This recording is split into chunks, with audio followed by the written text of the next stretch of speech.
What if I told you that there are places in this world where death doesn't just happen? It lingers, it breathes, it waits. Places where the very metal walls have absorbed so much human suffering that they've become repositories of anguish, echoing with the final gasps of souls who never found their way home. Tonight, I'm going to take you 50 feet below the waterline of the most haunted ship in the world, into the bowels of the RMS Queen Mary, where the heartbeat of 4 massive engines once thundered like the drums of war, and where 2 young men named John met deaths so violent, so unexpected, that their spirits refused to accept what happened to them in that narrow, suffocating corridor they call Shaft Alley. This isn't just another ghost story. This is a meditation on the fragility of human existence, on how quickly a routine morning can transform into eternal damnation, and on the terrifying possibility that some places on Earth are so saturated with trauma that they become doorways between our world and something far more sinister. The Queen Mary's engine room isn't just haunted. It's possessed by the weight of its own dark history, and tonight we're going to descend into that mechanical hell and confront the truth about door number 13.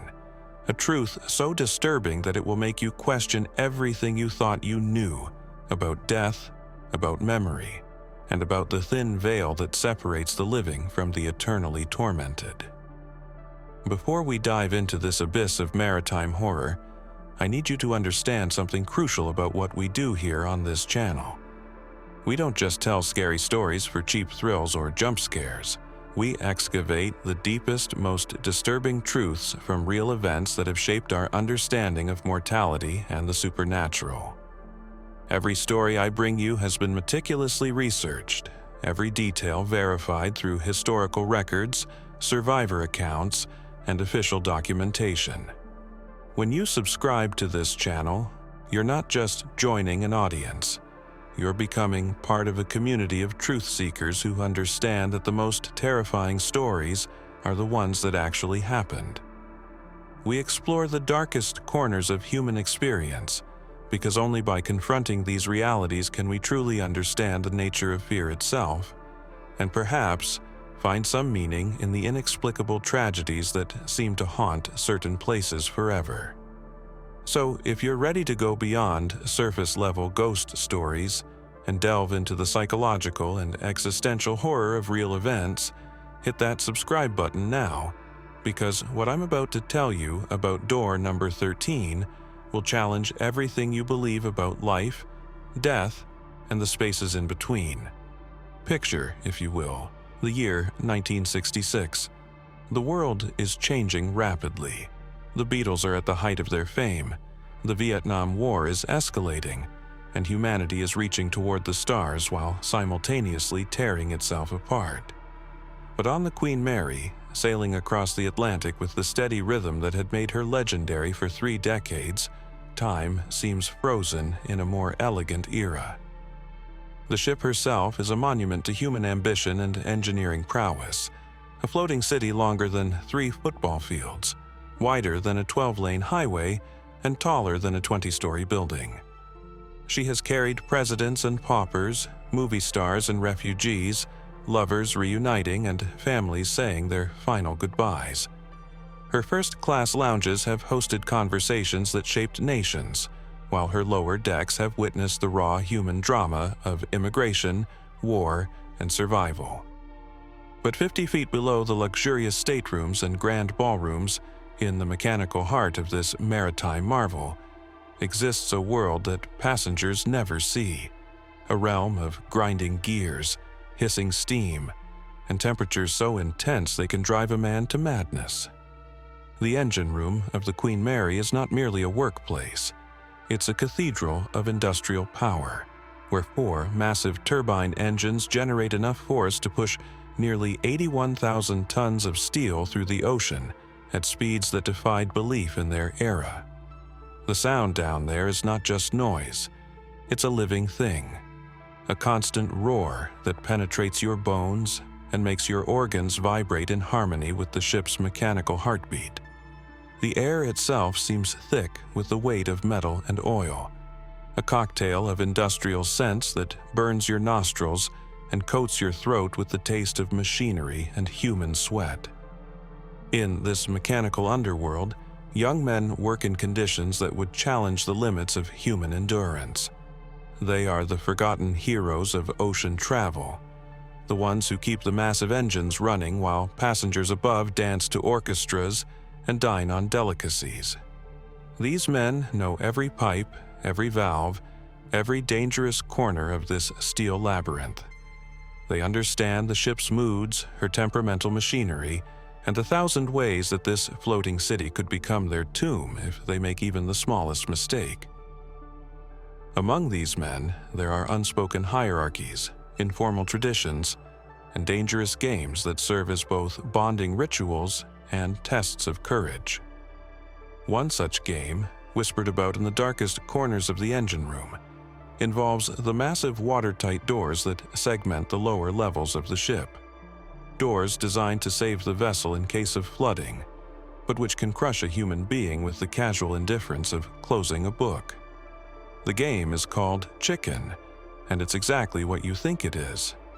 When the ship conducts its routine safety drills, these watertight doors close with mechanical precision, sealing off compartments to prevent flooding in case of emergency. The doors move slowly but inexorably, giving crew members time to evacuate each section before the steel barriers slam shut with a finality that echoes through the ship's hull like a death knell. But some of the younger crew members, driven by boredom, peer pressure, or perhaps some darker compulsion to flirt with mortality, have turned this safety procedure into a deadly test of nerve. They wait until the last possible second, then sprint through the closing doors, racing against tons of steel that show no mercy for human flesh. Most make it through, some don't. And in the case of door number 13, located in a narrow corridor deep in Shaft Alley, the odds have proven to be particularly unforgiving. John Peter was 18 years old when he joined the crew of the Queen Mary on March 30th, 1966. Born in Skipton, a market town in the rolling hills of North Yorkshire, England, he had grown up with dreams of adventure and the romance of life at sea. Like so many young men of his generation, he was drawn to the idea of seeing the world, of earning his living on the endless highways of the ocean, of becoming part of the great tradition of British seamanship that had ruled the waves for centuries. He lied about his age to secure his position, a common practice in those days when shipping companies were less concerned with paperwork than with finding strong backs and willing hands. As a fireman and cleaner in the engine room, John's job was to maintain the massive machinery that kept the Queen Mary moving through the Atlantic swells, to tend the bilge pumps that kept the ship afloat, and to ensure that the heart of this great vessel continued to beat with mechanical precision. But John was more than just another crew member. Those who worked alongside him remembered a young man with a beard that made him look older than his years, someone who threw himself into the dangerous, exhausting work of the engine room with a passion that impressed even the veterans. He had been working in the bowels of the Queen Mary for less than 4 months when fate intervened in the most cruel and inexplicable way possible. On the morning of July 10, 1966, at precisely 3:55 a.m., during what should have been a routine safety drill, John Petter's life was cut short in a manner so sudden and violent that even today, nearly 60 years later, those who study the incident can find no satisfactory explanation for what went wrong. The official records are frustratingly sparse, limited to the cold, bureaucratic language of maritime incident reports. What we know for certain is this. During a routine watertight door drill, approximately 15 minutes after the order was given to close all emergency barriers, engineering staff discovered John Petter's body crushed in door number 13. A refrigeration greaser named Cripps found him first, and the image that greeted him in that narrow corridor would haunt him for the rest of his life. John's body was compressed between tons of steel, the only visible sign of trauma being a thin trickle of blood running from his nose and the unmistakable blue tinge of oxygen deprivation that had already begun to color his skin. The door was immediately reopened, but it was far too late. The young man who had dreamed of adventure on the high seas was pronounced dead upon arrival at the ship's hospital, his body then placed in the Queen Mary's freezer, a detail that the chef had to empty out to make room, adding a grotesque practical reality to an already unthinkable tragedy. But here's where the story becomes something far more disturbing than a simple industrial accident. No witnesses came forward. No one saw what happened in those final moments before door number 13 claimed its victim. The circumstances surrounding John Petter's death remain completely unknown, buried in a silence that has persisted for nearly 6 decades. Was it an accident? Was he playing the deadly game of chicken that so many crew members whispered about? Was he simply in the wrong place at the wrong time, caught off guard by machinery that showed no mercy for human error? Or was there something more sinister at work, something that the official records deliberately obscured? The truth is that we will never know, and perhaps that's what makes this tragedy so profoundly unsettling. The absolute unknowability of those final moments, the way that a young man's life simply ended without explanation, leaving behind only questions that grow more disturbing the longer you contemplate them. Can you imagine, for just a moment, what those final seconds must have been like? Picture yourself in John Petter's position, 18 years old, far from home, working in the mechanical hell 50 feet below the ocean's surface. The drill has begun. The familiar sound of steel grinding against steel echoes through the corridors, and you know you have just minutes to clear the area before the doors seal shut. But something goes wrong. Maybe you're distracted by a mechanical problem that needs immediate attention. Maybe you're caught up in the adrenaline rush of the deadly game that younger crew members use to prove their courage. Maybe you simply miscalculate the timing, underestimating the inexorable power of tons of steel in motion. And then you realize with mounting horror that you're not going to make it. The door is closing, and you're trapped between 2 walls of metal that are converging with mechanical indifference to your human frailty. In those final moments, what goes through your mind? Do you scream? Do you try to push against immovable steel? Do you think of your family back in Yorkshire? Of the life you'll never live? Of the dreams that will die with you in this narrow corridor at the bottom of the ocean? The story of John Petter's death would be tragic enough on its own, but door number 13 has a darker history that stretches back even further into the Queen Mary's past. Legend speaks of another John Mackenzie, who allegedly met his end at the same location in 1942, during the ship's service as a troop transport in World War II. According to the whispered stories that circulate among paranormal investigators and maritime historians, Mackenzie was not well liked by his fellow crew members. Some accounts suggest that he was deliberately held in place by other sailors, forced to endure the crushing weight of door number 13 as an act of collective revenge. Whether this story is true or merely part of the mythology that has grown around the Queen Mary's haunted reputation, the fact remains that 2 young men named John have been linked to violent deaths at the same location, separated by 24 years but united by the inexplicable brutality of their final moments. What transforms this historical tragedy into something far more unsettling is what began happening in the years following John Petter's death.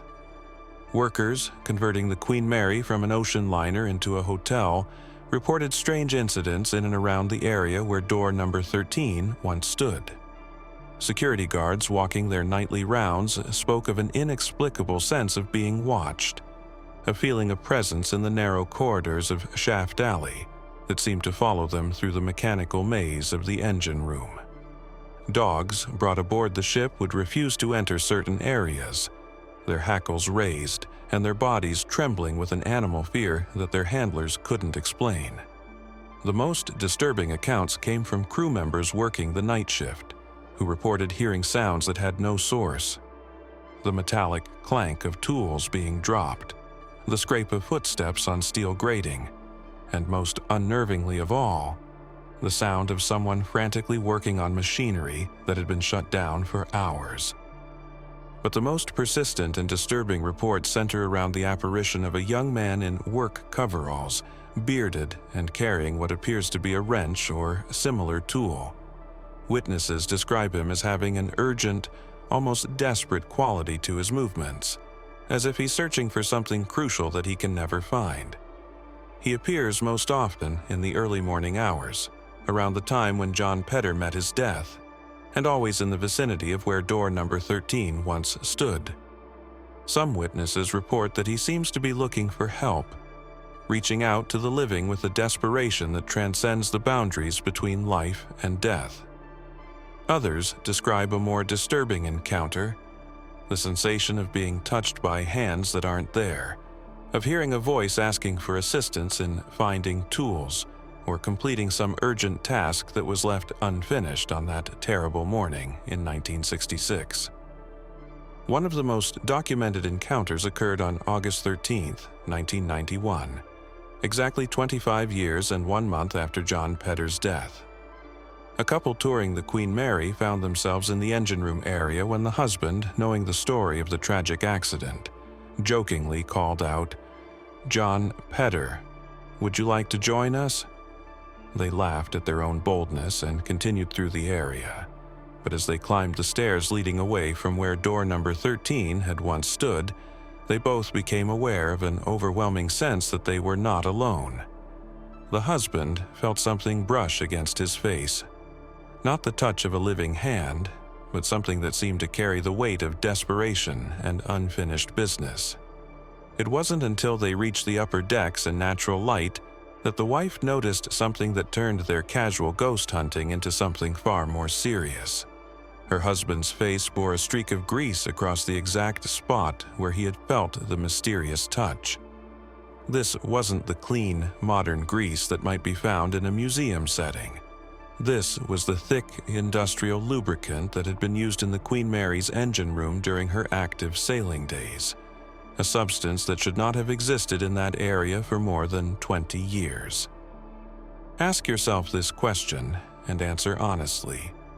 If you were walking through that narrow corridor in the dead of night, 50 feet below the ocean's surface, surrounded by the ghostly remnants of machinery that once thundered with life, and you heard the sound of someone working desperately on equipment that had been silent for decades, would you investigate?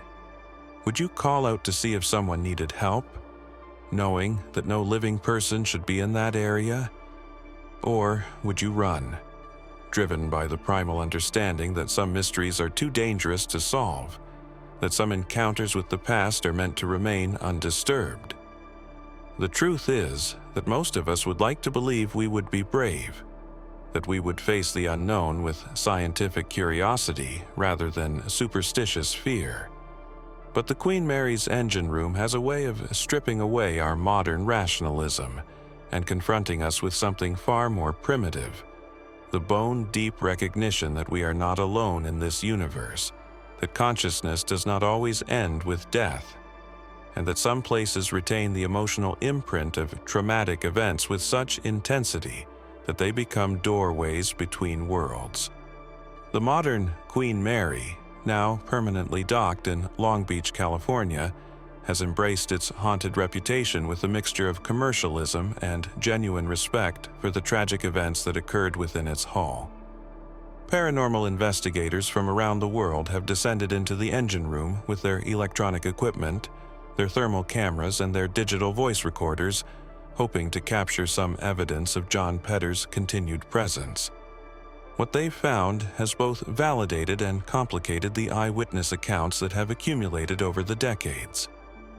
Electronic voice phenomena recorded in the area often include what sounds like someone asking for help with mechanical problems, the clank of tools being used, and most disturbing of all, what appears to be the final moments of someone trapped and calling out for assistance.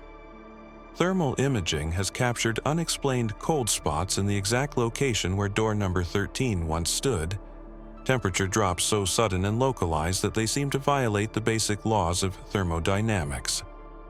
But perhaps the most unsettling evidence comes from the testimony of psychics and sensitive individuals who have visited the area without any prior knowledge of its history. Time and again, these visitors report sensing the presence of a young man who seems confused and desperate, someone who doesn't understand what has happened to him and continues to search for something he can never find. They describe overwhelming feelings of claustrophobia and panic, the sensation of being trapped in a space that's growing smaller and smaller, and the desperate need to complete some urgent task that was left unfinished. Some report actual physical sensations, the feeling of metal pressing against their bodies, difficulty breathing, and the taste of machine oil and industrial chemicals. These accounts are particularly disturbing because they suggest that John Petter's final moments of terror and confusion have somehow become trapped in the location where he died, replaying endlessly like a recording that can never be turned off. This raises profound questions about the nature of consciousness, memory, and the relationship between traumatic events and the physical spaces where they occur. Is it possible that certain locations can absorb and retain the emotional energy of the people who died there? Can places themselves become haunted, not by ghosts in the traditional sense, but by the psychic imprint of human suffering? The Queen Mary's engine room seems to suggest that the answer to both questions might be yes. The ship herself, constructed from thousands of tons of steel and iron, may have become a kind of magnetic tape, recording not just the sounds and vibrations of her operational years, but the very thoughts and emotions of those who lived and died within her hull.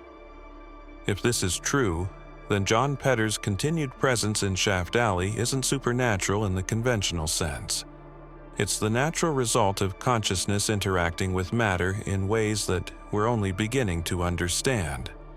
The physical door that killed John Petter was removed during the Queen Mary's conversion to a hotel in 1967, but the psychic wound it left behind seems to be permanent. Visitors to the area report that the very air feels different where door number 13 once stood, charged with an electricity that makes the hair on their arms stand up and fills them with an inexplicable sense of dread. The narrow corridor of Shaft Alley, with its low ceiling and walls that seem to press in from all sides, creates a natural funnel for this accumulated energy, concentrating decades of fear, pain, and desperate searching into a space barely wide enough for two people to pass.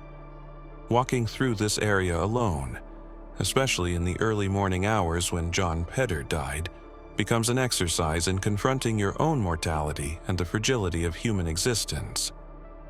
What makes John Petter's story particularly haunting is not just the violent nature of his death, but the way it represents the casual cruelty of industrial accidents and the disposability of working-class lives in the maritime industry. He was 18 years old, full of dreams and ambitions, ready to see the world and make his mark on life. Instead, he became a statistic, a brief entry in the ship's log, a body stored in a freezer until it could be shipped back to England for burial. The Queen Mary continued sailing. Passengers continued enjoying their luxury accommodations, and the great machinery of commerce and travel moved forward without pause. Only his family mourned his loss, and even then, the circumstances of his death were shrouded in the kind of institutional silence that protects shipping companies from liability and keeps uncomfortable questions from being asked.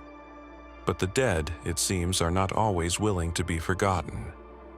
John Petter's continued presence in the engine room of the Queen Mary suggests that some injustices are too profound to be buried by bureaucratic silence and corporate indifference. His spirit, if that's what it is, seems to be making a statement about the value of individual human life and the right to be remembered, to have one's story told, to matter in a universe that often seems indifferent to human suffering.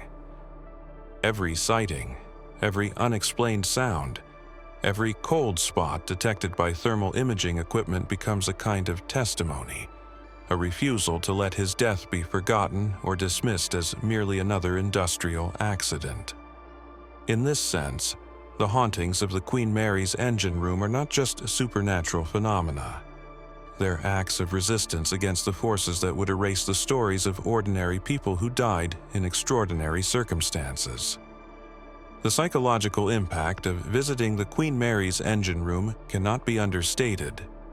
Even skeptics who enter the area with scientific instruments and rational explanations often find themselves shaken by experiences they cannot easily dismiss. There's something about being 50 feet underwater, surrounded by the industrial remnants of a bygone era, that strips away our modern defenses against the unknown. The constant background hum of ventilation systems creates an auditory backdrop that makes it difficult to distinguish between mechanical sounds and something more mysterious.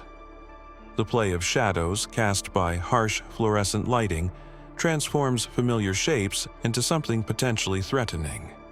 The very air seems thick with the accumulated weight of decades, heavy with the breath of thousands of workers who toiled in this mechanical underworld, many of whom never lived to see old age. Standing in Shaft Alley, where John Pedder died, you become acutely aware of your own vulnerability. The narrow corridor forces you to confront the reality that you are trapped 50 feet below the ocean's surface, dependent on mechanical systems that could fail, surrounded by tons of steel that could become your tomb if something went wrong.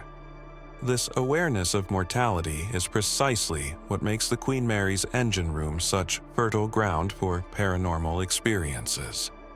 When you're already confronting your own death, your psychological defenses are lowered, making you more susceptible to subtle sensory experiences that might otherwise be dismissed. The fear response that naturally arises in such an environment creates a feedback loop. The more frightened you become, the more likely you are to interpret ambiguous stimuli as supernatural phenomena, which in turn increases your fear and opens you to even more intense experiences. But to dismiss the experiences reported in the Queen Mary's engine room as merely psychological would be to ignore the consistency and specificity of the accounts. The same details appear again and again in independent witness testimonies. The young man in work coveralls, the desperate search for tools, the sound of someone working on machinery, the overwhelming sense of unfinished business. These consistent elements suggest that something more than suggestion and fear response is at work in Shaft Alley.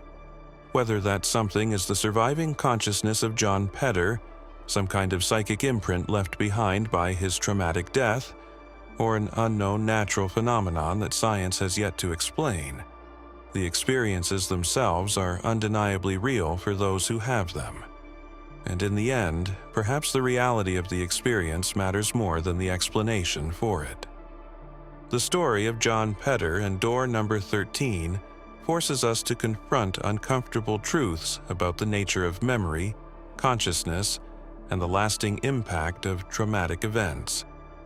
It suggests that certain deaths are so violent, so unexpected, so contrary to the natural order of things that they create tears in the fabric of reality itself, allowing the past to bleed through into the present in ways that challenge our understanding of linear time and the finality of death.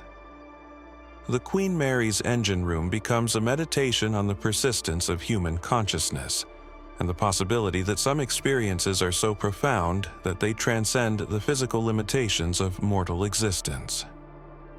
As we reach the end of this journey into the darkest corners of maritime history, I want you to remember that John Pedder was not just a ghost story or a paranormal phenomenon.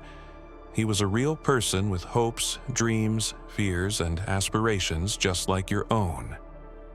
He was someone's son, possibly someone's brother, a young man who made the decision to leave his small English town and seek adventure on the high seas.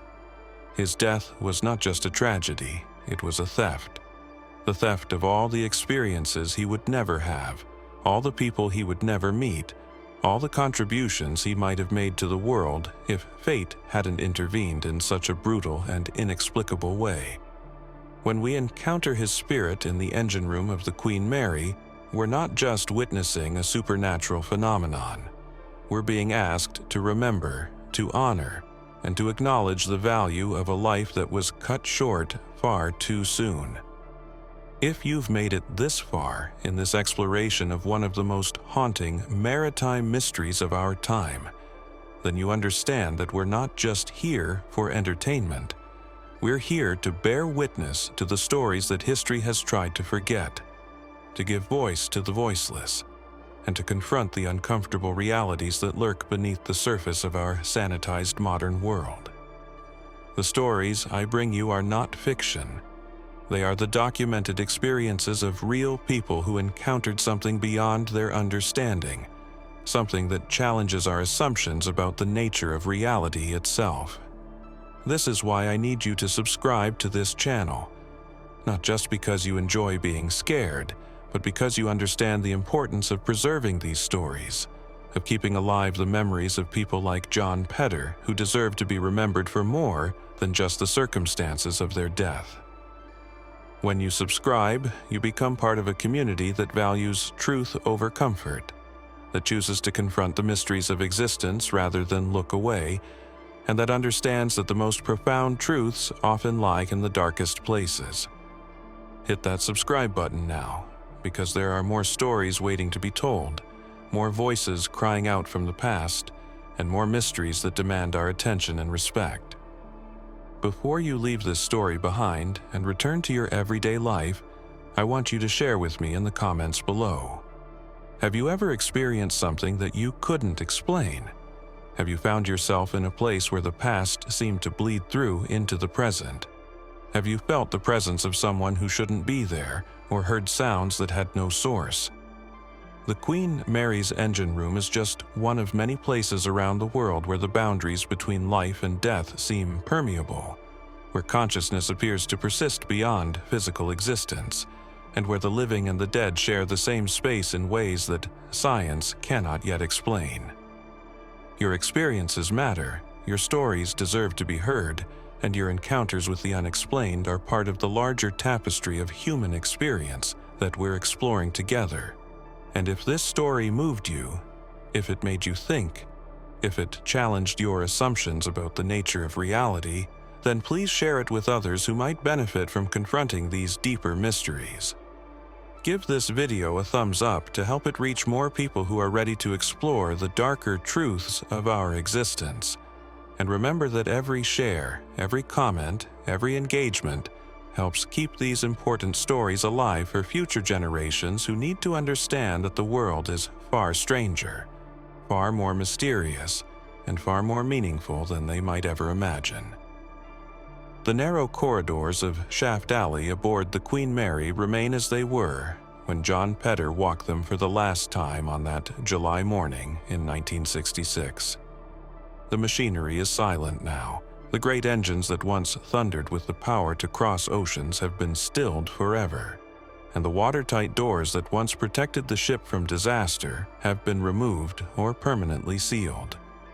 But according to those who have ventured into those depths in search of answers, the echoes of that terrible morning continue to reverberate through the steel corridors, carrying with them the unresolved anguish of a young man who never understood what happened to him, who continues to search for the tools he needs to complete a task that can never be finished.